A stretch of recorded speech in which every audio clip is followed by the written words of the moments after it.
Hello friends, fever એટલે તાવ એ paediatric પેશન્ટ્સમાં કોમનેસ્ટ manifestation છે.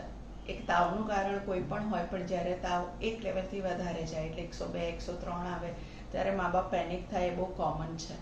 એવા ટાઈમે તાવની દવા આપ્યા પછી નોર્મલી બધા જ ડૉક્ટર એડવાઇસ આપતા હોય છે કે પેશન્ટને ટેપિડ સ્પોન્જિંગ કરવું. What is ટેપિડ સ્પોન્જિંગ? ટેપિડ સ્પોન્જિંગ એટલે ટેપ વોટરથી સ્પોન્જિંગ. જ્યારે આપણે એવું કહીએ છીએ કે ટેપ વોટરથી સ્પોન્જિંગ એટલે એપ્રોક્સિમેટલી એનું ટેમ્પરેચર 25 થી 35 ડિગ્રી જેટલું હોય. એટલે જ્યારે વિન્ટરમાં આપણે ત્યાં ટેમ્પરેચર એરાઉન્ડ 10 ડિગ્રીઝ 11 ડિગ્રીઝ હોય ત્યારે એ પાણીને થોડું નવશેકું ગરમ કરવું પડે.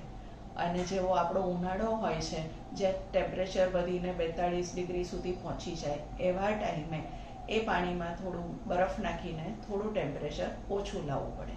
જ્યારે ટેપિડ સ્પોન્જિંગ કહીએ છીએ ત્યારે ખાલી માથે પટ્ટી નથી મૂકવાની, તમારે બાળકને ફૂલ બોડી સ્પોન્જ કરવાનું છે.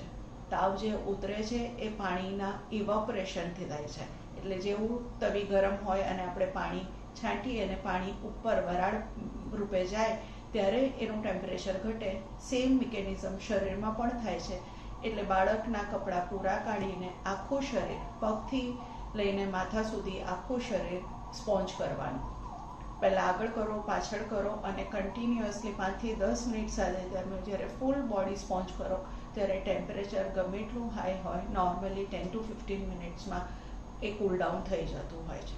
સો ટેપિડ સ્પોન્જિંગ જ્યારે કરીએ ત્યારે દરેક વખતે કોલન વોટર કે સોલ્ટ નાખીને કે બરફ નાખીને કરવાની જરૂર નથી હોતી. ખાલી માથે પટ્ટી મૂકવાથી તાવ ઉતરતો નથી. ફૂલ બોડી સ્પોન્જિંગ વિથ ટેમ્પરેચર 25 થી 35 degree. Hope it will help. Thank you.